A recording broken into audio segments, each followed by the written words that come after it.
All right, our next panel will begin shortly. It will be on decentralized media and social spaces and how to create communities on chain.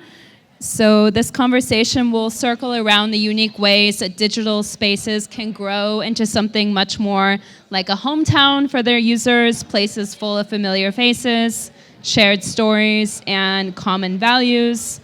And so I'm thrilled to introduce Gorkem of Merkeziyetsiz, Gu from Matters Lab, and Yessi from Medya Network, and also maybe Yilian from Cyber Connect. Yeah, thank you. Yeah. Hi. So this panel was actually supposed to be with Winnie.eat, but unfortunately she had to drop out due to some unexpected issues. And therefore, I invited Jesse from Medya Network and Yilan from Cyber Connect. It's a very spontaneous put up. So it's like we will improvise a bit. And they were very kind to jump on this very spontaneously made and curated panel. So whoever is ready, I'm ready, guys, when you are done with your microphones. Yeah, from the participants behind, only Go is here. And as said, like Jesse and Gilan were very kind to jump on this spontaneously curated panel. So I would like to first start with maybe introductions so that we get to know each other. I'm one of the co-founders of Merkeziyetsiz, which is a local community in Turkey. We are a sense-making collective experimenting with different mediums. And every month we gather around the topic and we create podcasts and we write reports and then try to make sense out of a topic every month. And this summit is like kind of wrap up of our year with the amazing partners from Paribu Hub. And yeah, so Go, please explain like maybe yourself and Matters Lab. Sure. Yeah. Hi everyone, I'm Guo. I'm the CTO of Matters Lab. So at Matters Lab, what we're doing is trying to create a decentralized social media where data can be transported in a more decentralized way, so you don't have any third party, can block any communication between two users.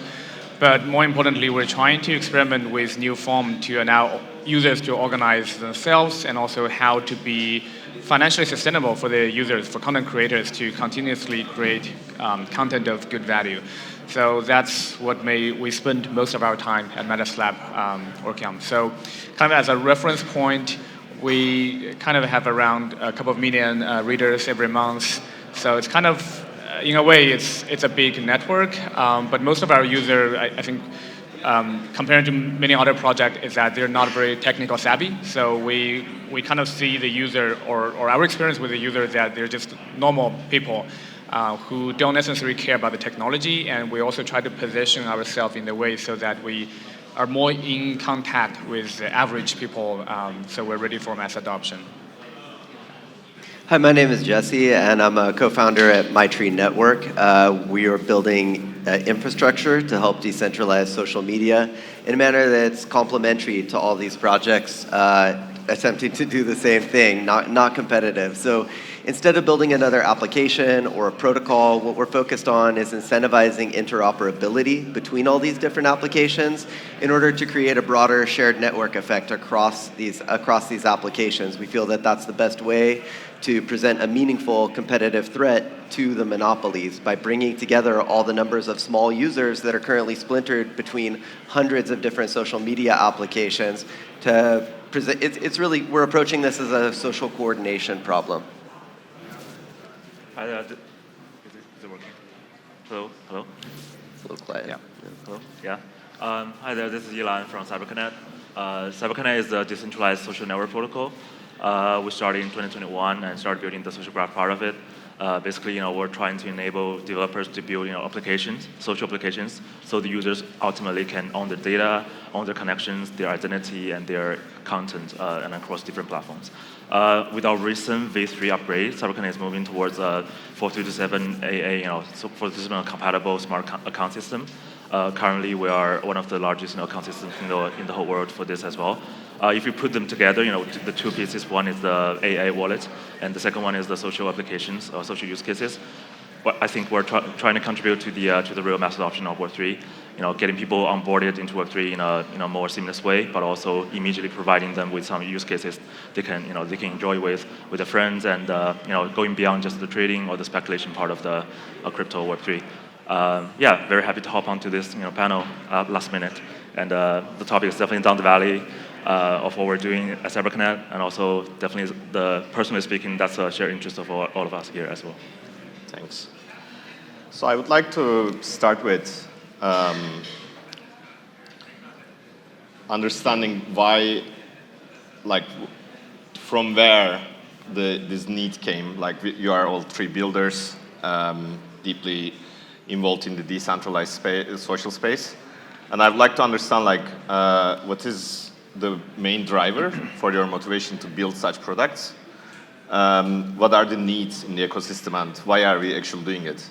Are we building products that we build and then wait for people to come, or are we actually meeting needs? Yeah, I guess I can start. I think the general sentiment that the current social media is not working, that's kind of shared by everyone. But when people talk about why it doesn't work or what's the social media problem, people have very, very different perspectives. Some people think it's just ideology-wise. You kind of see different people on the social media. Some people think we cannot reach consensus on social media. Some ones think that it's because there's too noise, too little value, too little signals on the social media. So for us, we do also share the same sentiment. But from myself, because I grew up in China, and I can see one particular problem, which is the centralization and the censorship related to that. That is in itself a huge problem and also a huge market need. That's also kind of the lowest hanging fruit you can do in any information system, basically. If you have a centralized problem that's creating censorship, if you can create an alternative, then people will jump on and use that. So that's kind of our starting point. So we create this system based on IPFS, and people can transfer information peer-to-peer. So instantly we saw a lot of users coming from China, Russia, and Iran, journalists, bloggers, activists who are able to use them in their real life, in their work. So that's kind of a very good starting point. And we kind of understand what the problem we're trying to solve deeper and deeper as we go into this process. Because for those particular group of people, you have the censorship problem. But for the general audience, for us living in, for example, the United States or Europe, where that problem is not that bad, you have other form of problem. How do you form consensus in the social media? How do you design a system that consistently create value? For example, in Twitter, you're still grabbing people's attention. How do we create a system that when users go on the system, they can see interesting articles, valuable articles that's been sincerely created by the content creator? How do you create an economic system that constantly incentivizes those sincere and honest creation? So that's become the kind of the next big problem we're trying to solve, and also kind of the market need, if you say that we're trying to address. Maybe I'll answer this question two different ways. First, to say personally, I would echo your motivations. My co-founder and I are both deeply concerned about the existential threat to our democracy that the consolidation of political power in the hands of really just two people is. If they were to get together behind closed doors, they would be able to determine who our next president is, and we would never know. So our personal motivation aside, though, we have to set that aside much in the same way that we have to acknowledge that users don't care about things like privacy and security. So we have to compete with legacy social media on features and functionality. And that's where we really need to focus on the network effects that lead to the winner-take-all dynamic that has been inherent to social media. So to us, that's really the hard problem to solve. How do we break the winner-take-all dynamic and realign the incentives toward interoperability in a manner that doesn't require any rules-based enforcement mechanisms? So this skeletal foundational infrastructure that we're working on is to facilitate exactly the kind of stuff that you speak to. Right, yeah. I also we're starting from this also mostly from a very personal and a very specific kind of starting point. like the two parts of it. The first one probably a little broader. Like, if we're really thinking back, back on the early days of the internet, right? Like when it first comes out, people were basically trying to come together and trying to do things together and trying to communicate. And it's not really about there's not too many political or other economic or financial incentives in there, but it's just a bunch of hobbyists and trying to come together and do something great. So like from the very beginning of the internet, of the web, it was all about getting people together, and I think that's something we're still definitely trying to do, and we have been, I would say, on a detour with our legacy or current existing social media platforms. But I wouldn't really position them as a villain, as if it's like a target for us to break. But it's actually something like we can build upon and to improve with. And second part of the story would be like the same thing actually behind CyberConnect. We started doing like another project back in 2018, 2017, and that was a decentralized live streaming platform. So back in the time, we already have seen a lot of creators like really struggling to make their ends meet. They have a huge amount of followers and also their community members, but basically they are not getting the right share of the revenue of the contribution that they did to the platform. And by the time we experimented with DLive, the live streaming platform, decentralized, better sharing the revenues to the creators and all the community members, and that was the time we were really seeing a lot of our users from different parts of the world, especially in the developing parts of the world, massively gaining their life quality and also staying way closer with the community. That's why we are still building towards that goal, and now we're doing more on the infra or maybe on the protocol level and trying to build the ground for better and more use cases where creators and also creators or contributors can really get the fair share of the benefits and also stay close with the community. So ultimately, it's all about being really able to stay connected with the people you really value, the people you really want to you really like, without all the arbitrary rules of the centralized entities or platforms, but and enjoy the real friendships or connections together. That's very genuine and very basic, I would say. Thank you. And could you maybe share from your platforms, how do you design economic models for decentralized social spaces? And that's the first question. And the second one is, how do you keep stickiness apart from incentivizations? Yeah, I think the economy problem is something we've spent a long time struggling with. And finally, I think in the last 2 years, come to the conclusion, to a final conclusion that the only few options we have and how do we play with those. So I think in the beginning of Web3, because we start back in 2018, 2017, everyone thought that if you're looking at ICO, right, you think that could be a new kind of reference point or example of how social media could work. So a lot of people tried in that direction as well, try to play with token, play with NFT, how can that be part of the kind of the economic system. But then after several years of trying, if we take one step back, you can see that however you kind of change or design the economic system, there are only two ways that someone is paying to someone else. There's only two ways to do that. So one way is direct payment. You as a reader, as a user, you direct pay the service or the content. It can be a form of donation, can be a form of subscription. The other way is indirect payment. You pay, advertisers pay the fee for the infrastructure as a content, whether it's sponsorship, advertiser, or other form of referral.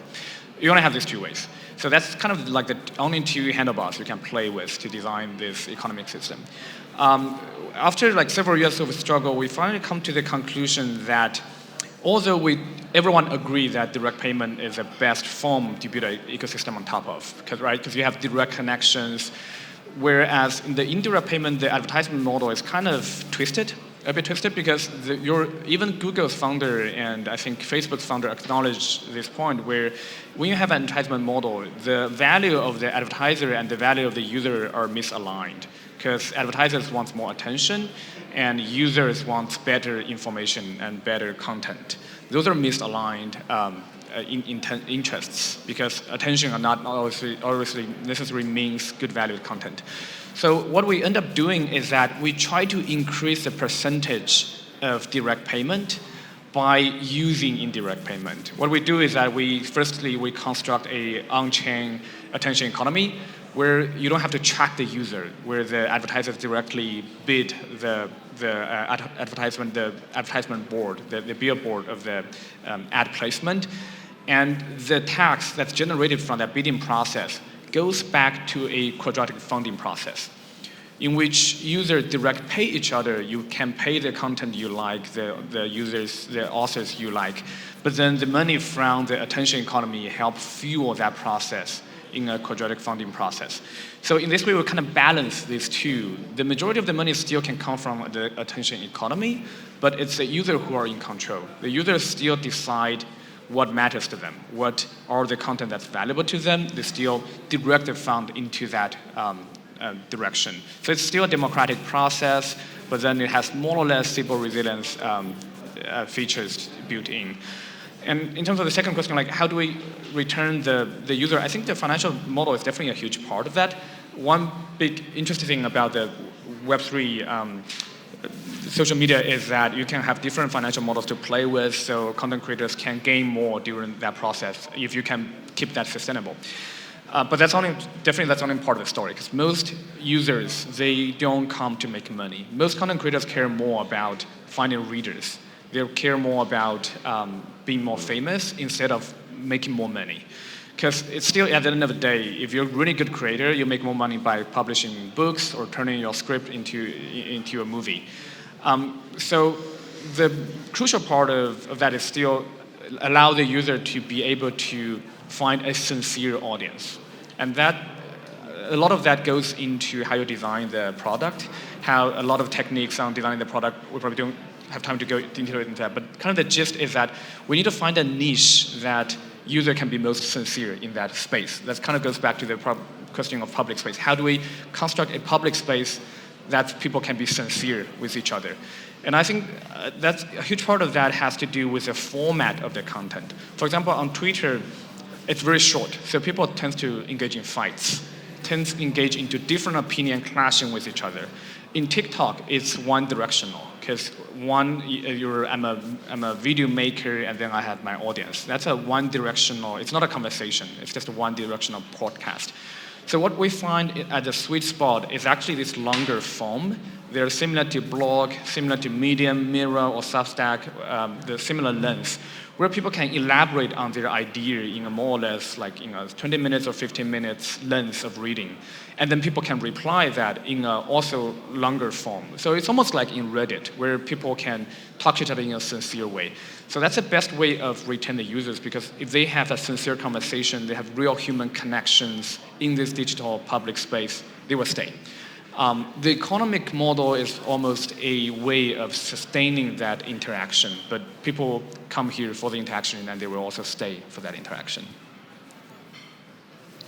To talk about the economics of our social media infrastructure, I need to explain the architecture of this network. I'll try to keep it very simple because it would be very easy to get beyond the scope of this conversation.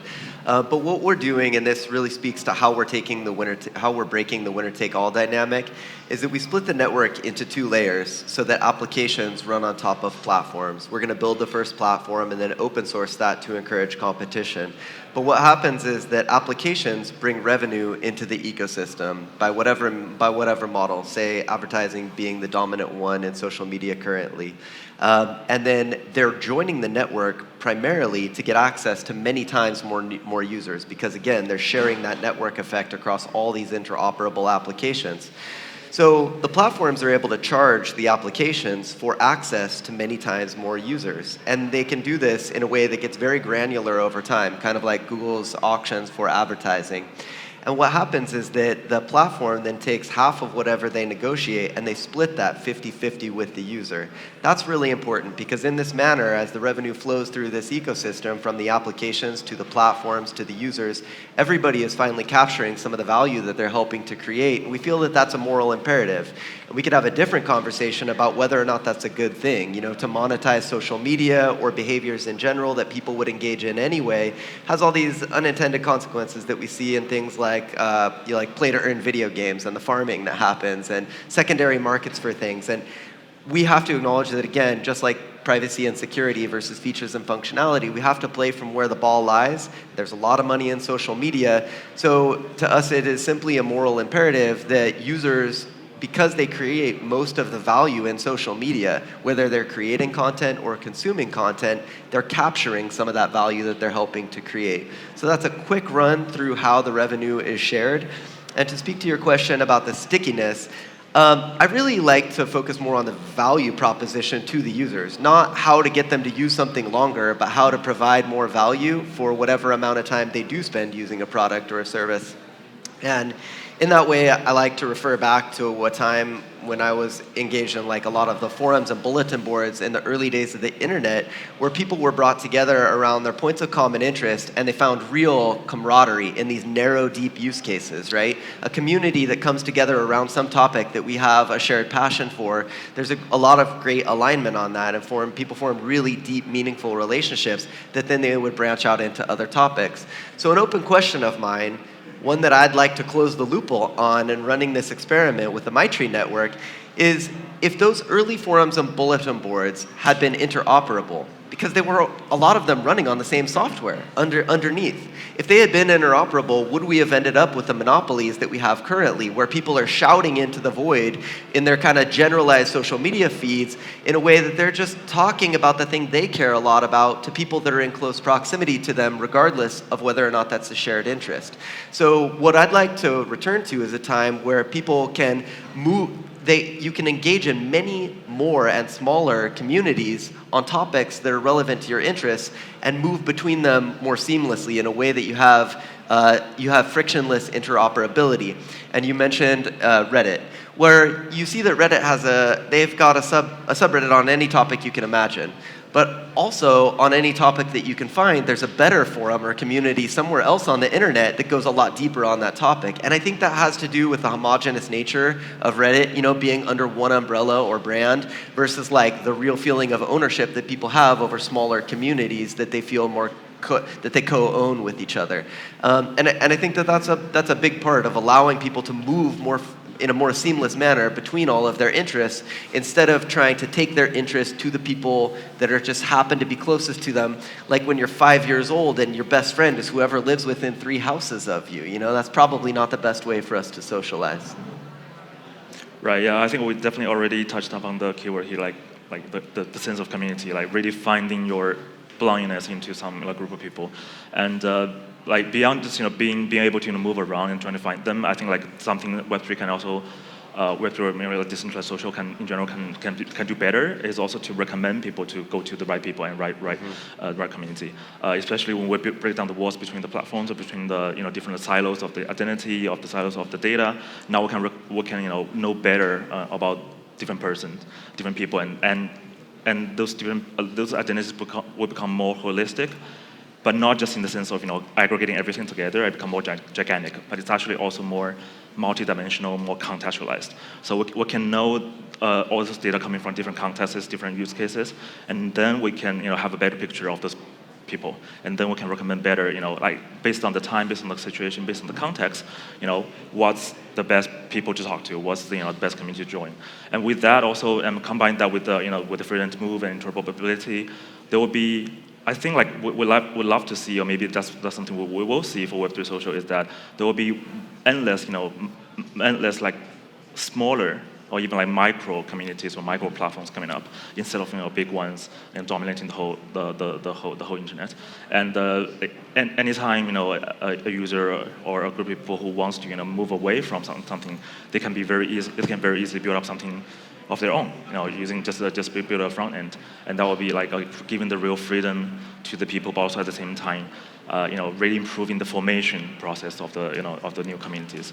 Yeah, I think that will be like the real key for the retention or maybe the acquisition of the whole decentralized social. Because if we're talking about acquisition or retention, it's not as if we're only building something as if we're able to build something that's with lower entry barrier, people will just naturally come.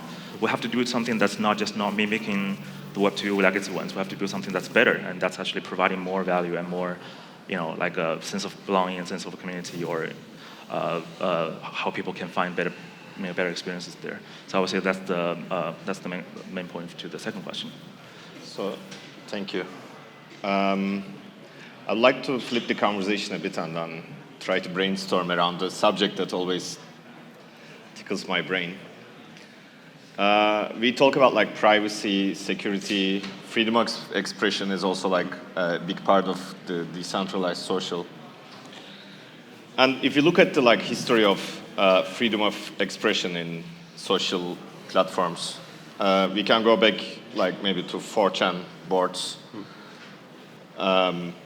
which then led to like QAnon mania in the States.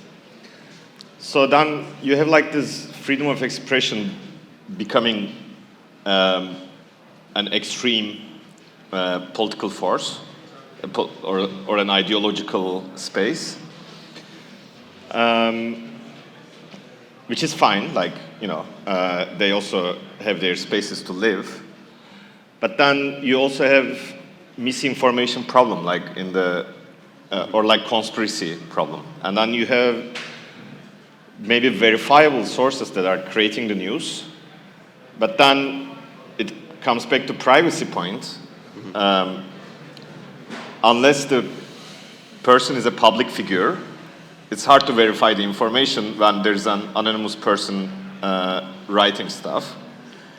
So then the intersection between like where is reality and where is conspiracy becomes very gray.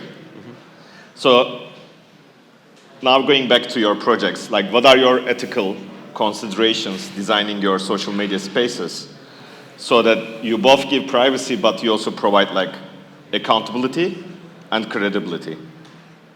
Yeah, I think it's a great topic and a really hard one to talk on. I think there's a very famous article on Wired a while ago. I think it's called "Freedom of Speech Does Not Equal to Freedom of Reach." I think it's a great title. So I think us included, but a lot of people in the space are starting to think in this way of different layers. So there's two different layers of social media. You have the speech layer and you have the reach layer. The speech layer, in our case, it's IPFS. It's peer-to-peer. In the case of, for example, AT protocol, they have these data pods. In the case of Mastodon, it's ActivityPub. So this one is basically the layer of traditionally we refer as the freedom of speech. You can probably say anything you want. You can publish anything you want. It's the same as building your own website. You can publish anything on your own website. But it does not mean that others will hear or receive your information. Because on top of the speech layer, we still need some kind of aggregation. In a peer-to-peer network or decentralized social media, you need some kind of indexing server or recommendation server or search functionality for people to actually use the system, to know all the data, where the data come from, what the interesting information. So the moderation happens at the reach layer. And the interesting thing about is that in the past, the reach layer has been controlled by Facebook or Twitter or these companies, right? The reach layer and speech layer are basically the same company. But if you democratize or marketize those two different layers, there's a multiple indexer servers who are grabbing different kind of information, different screening criteria, different recommendation models, basically, to give that to the user. When we're designing about the system, we don't really think about what are the right way of recommending that. We're just trying to think about what's the right mechanism for the market to exist. So in a way, that's kind of dodging the problem, right? Because at the end of the day, I think it's very hard to bake in the idea of truth in social media. We can only talk about consensus. So we are only, in our case, we're only designing mechanisms for those reach layers to reach consensus. So the user can see, okay, for this particular topic right now, what's the network consensus on something? What are most people talking about? We can't kind of address what the truth is directly. It's kind of like more like a philosophical question. Yeah. So in the network design, we're mostly concerned ourselves about consensus. And I just want to kind of one last point on the problem of freedom of speech and moderation. There's another set of problems that also have similar dilemma, is the user finding valuable information versus filter bubble. Those are also a dilemma that we are very hard to fulfill them at the same time. If you allow the user to use what information is most interested to them, most of the time each user will just be stuck into a filter bubble, or you can call it echo chamber. Basically, the things that you're choosing. But that's another dilemma I want to kind of point out, and also curious that other panelists have anything on that direction. Again, because we're building infrastructure, we're focused on these problems at a little bit different layer. Would echo everything that you just said. One of the things that we're focused on, though, is addressing all of the same problems that we have with our financial transactions on chain being public. Parallel those over to social media. So everything related to privacy and security, do you want where you interact with different types of social media to be known? Do you want to have to carry that baggage around with you everywhere you go? If aspirationally, the statements that you own your identity, you own your social graph, and you own your data, we all agree with. We're aligned with that. But practically, pragmatically, right now, at this intersection of time and technology, those are all problematic statements. You get into things like, what is it to own data when someone else is in possession of it? And if your identity is known across everywhere that you go, that is at best a mild irritation and potentially a very serious problem for some people. So one of the things that we're enabling inherently, again, in a way that's complementary to all of these other projects attempting to decentralize social media, is application-specific identities and application-specific social graphs. So a user's unique user ID is abstracted in a manner that's never revealed. They can choose verified, pseudonymous, or anonymous identities to interact with different social media, and then they can choose when to disclose or to link these things together. So they get the benefits of cross-pollination without cross-contamination. And these are just kind of fundamental tools that empower people to interact with social media in ways that can be anonymizing and also validating when we use tools like ZK-based privacy-preserving attestations. So you can know that someone in your network or your extended network has a qualified opinion on a subject without knowing who they are. And that can be one really powerful way to address the reprisals and repercussions from speaking out on topics where you deviate from, say, the accepted subject, the conclusions within academic silo, for example. Very well said. I would say, echo with most of what has been said already. I think there are two keywords here, also part of already covered. The first one is the context. As you said, social is a very contextual kind of use case. Every social context is very different, and then everyone behaves differently in different contexts. So they naturally they'll need to have different identity or different social graph or different different rules to play and different rules to follow in different contexts. And if we're talking about privacy or rules or censorship even, or against the pure freedom of speech, there's a lot of things we have to take into consideration of the specific contexts. But also contexts is kind of coming from the people there, coming from the people who are creating this context and this environment, and those are the communities. Even if we're looking at so-called application level, Mastodon. Even in Mastodon, they have smaller servers, and they all have their own micro rules, based on the meta rules of the whole platform.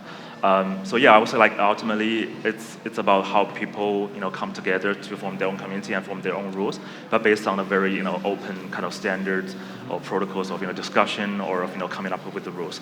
So in that sense, I totally agree with the layers, metaphor, and what we're doing at CyberConnect, is basically, to be honest, we're dodging the problem a little bit because we're building the infra. We're trying to at least create the possibility and enable users or enable community owners to be able to come up with their own rules. And we're leaving that responsibility and also that possibility to the specific contexts. I would say ultimately it's back in the days when we were building a G-Live as a product, we would definitely face the problem a lot, and that changes. And that changes constantly, based on where we are, where our users are, and which government or which community we're talking to, and even after the different acquisition, different investment coming in, we're still struggling with different constraints there. So it's going to be an ongoing balancing or struggling there, and but it's also a very human kind of specific kind of topic to talk about. There's no right or wrong answer here, and we're not going to end it, just like any other dilemmas here. Findings. I think this is not working. Is this? Your mic. Try closer. Right. Okay. Yeah. Thanks for the hint. My next question is, what are you looking forward to in the next few years? Innovations happen in a way that many little ones accumulate in a funnel, and then something breaks out from there. That's according to the innovation theory. So, and I see that in decentralized social spaces, we have so many projects just filling this funnel, and then from here, something will just pop up. It will blossom. What are you looking forward to from that? Yeah, I think what most exciting for me is I think we're almost at the point that some of the projects are able to construct the economic system that's decentralized and also sustainable. That's never done before, right? Because at this point, we're still burning the money from either VCs or the cryptocurrencies. But I think we're almost there. Several projects will be able to have a sustainable economic system built in. So that's what I'm most excited about. And also about different networks being able to talk to each other. And that's what Jesse is currently working on in Wales, also CyberConnect. To be able for those networks to connect to each other and then have multiple small applications on top of those. That ecosystem coming to place is also what I'm looking forward to. I would kind of reciprocate that and say that what I'm looking forward to is the pace of innovation being able to accelerate. Innovation is something that we don't see much of in social media because we're a captive audience, right? They don't have to address our needs. And you see large monolithic monopolies, they acquire startups because they don't innovate internally. That's pretty wide consensus. And if we look at the infrastructure that we're building as removing the barrier to entry into the marketplace of social media, you have a lot of talented founders and builders that want to create things, but they say, I can't compete on that battlefield because it doesn't matter how good anything I make is, the network effects are too strong to overcome. So, building something that should become an app launcher for social media by removing the barrier to entry into that marketplace allows people to build things that are really focused on responding to user demands. What do users want that we can support across a network with a shared network effect where they have access to the users through narrow, deep use cases where you already have small numbers of users that are engaged with applications they know and like. And through interoperability, you allow them to do a lot more together. And I think the pace of innovation that we'll see is the thing that by far I'm the most excited about. Right, yeah. Definitely happy to contribute to the lowering the entry barrier part, with Absolutely. our AA and wallet and everything. That's where we can really talk about, getting real users into Web3, into crypto, into decentralized social, and then they can, enjoy the real features afterwards. And also echoing with Guo, and I would say I'm really looking forward to see different protocols, different networks working together.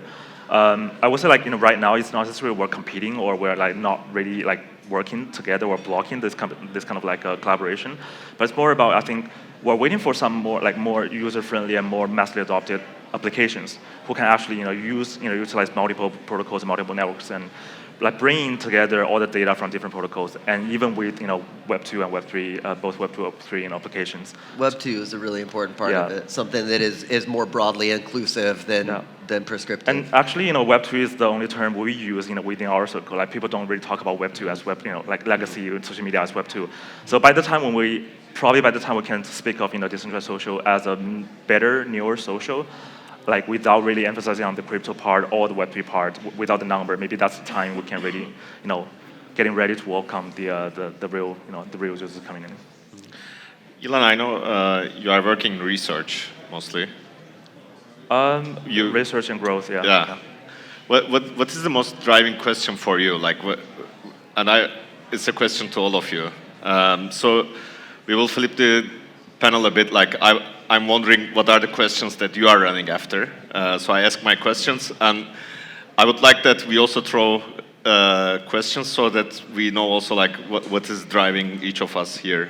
What are these questions that are waking us up to run after? Yeah, I think there's something especially I personally are very interested in, and I don't see that really happening right now. And actually, probably things are happening in the opposite direction, especially in crypto. Is that how do we actually enable or improve better collective sense making? So, like when we're talking about decentralized social or crypto, especially, it's more and more moving towards of a more like individualistic way of working, in this space. Either be like incentivizing people to, monetize the content or monetize their other assets, or it's about like game theory, as if everyone is a homo economics. They have to compete with each other, and there's no sense of like shared grounding. With with decentralized social media, with Web3 social, right now, like we're definitely contributing towards that direction. But how do we actually also at the same time allowing people to really so-called own their data, own their identity, and being able to monetize their content, but at the same time they can do things as if they are more starting from a collective perspective and kind of like contributing to this sense of collectiveness, and also like making sense of everything together and contributing to the shared meaning and the shared value system. I think that will be very challenging, and that's something I really would like to see from different projects. So maybe building on that, I would say I spent the last 6 months traveling the world doing a lot of really intensive early market research, going to just about every conference I could find, and talking with people on a range of topics that would be primarily to solicit critical feedback from people with qualified opinions in ways that would inform our roadmap and help us to set out to build something that is maximally useful. But by far, the most inspiring conversations are around the shared curiosity that we have around opportunities to interoperate and collaborate in ways, in like new categories of innovation. Because you have applications that through interoperability, you can just compress them like side by side and let users switch between them more seamlessly. That's great. That's an incremental improvement. We would all benefit from that. But you also enable applications to collaborate and develop complementary features and functionality on top of each other that adds to the richness of that social experience where people are interacting with media of different kinds. So you have founders talking about like the best elements of other applications that they admire, and they want to know, will we be able to collaborate with these other applications? Like, their replies, their replies are, and the way that they thread comments over here are really engaging. Users seem to love that, but we have a great picture serving algorithm. Is that something that your network will support? So, the copycat kind of like chasing each other around over the same feature set to eat the same market share mentality, we do seem to be leaving that behind if the conversations that I'm having are any indication of how founders are thinking about future possibilities being a lot more collaborative in every sense of that. Yeah, I guess the question, like the most challenging part, or the hardest question for me, it's also related to what you're talking about, collaboration, and you're talking about the common ground or collective sense making. But for us, it's almost like one step before that. We still have a problem of even starting to solve this problem. Is we still have the issue of reputation or trust in the network. I think that's a fundamental problem in any open network. So on the one hand, we want to keep the network open so anyone can join. On the other hand, when we talk about this collaboration, sense making, or choose, we're talking about some form of consensus that each participant can be part of. So that's a huge door for a cyber attack, or if you just fake a bunch of accounts, you can redirect how the economic system flow, or you can just change people's attention.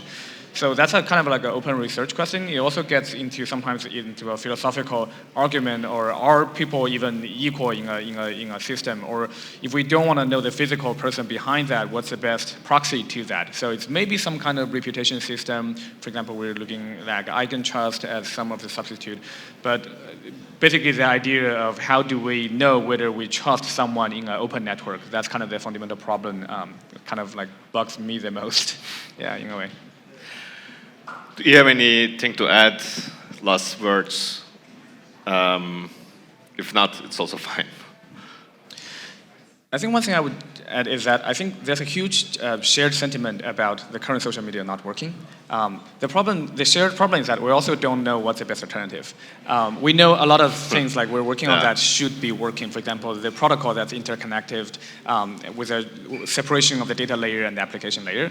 But I think it's probably the best time to jump on these kind of questions, because the problems are just so big and everyone agree we have those problems and we need more solutions and ideas. So I think we're very positive and we're in a good time for social media builders. Absolutely.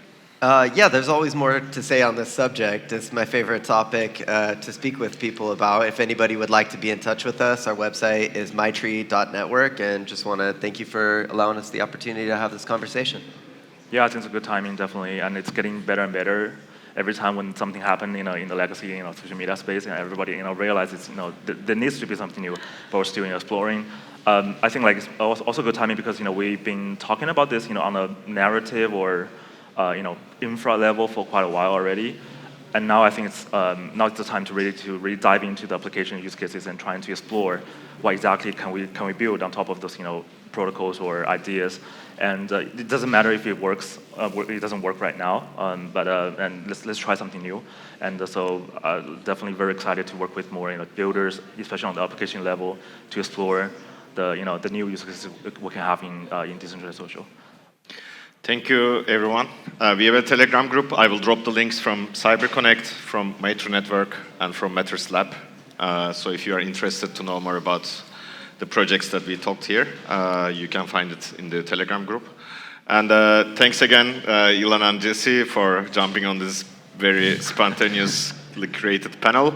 And thanks, Go, for taking the time and supporting from the very beginning. Thanks. Thank you.